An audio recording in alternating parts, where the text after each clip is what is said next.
And wish ko, more bonding time. More bonding time tayo. Yay! More birthday parties. Thank you. Bota na ako dito.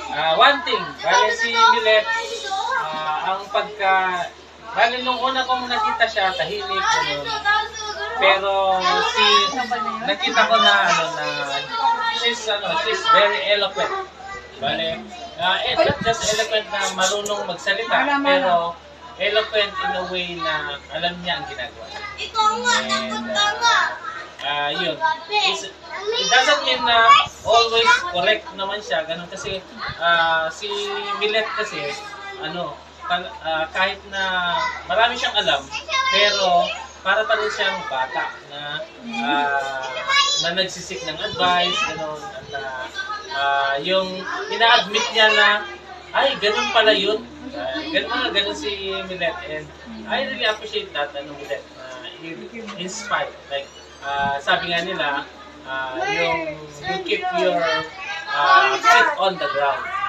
It means like you're humble.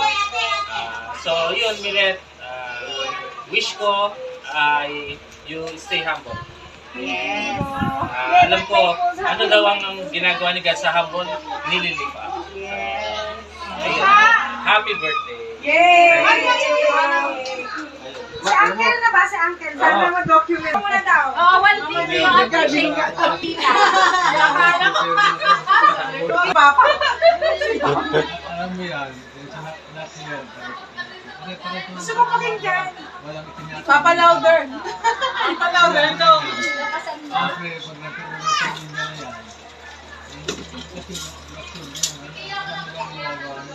Sa akin na lang, just mo na igat sa kanila. Okay. Yun.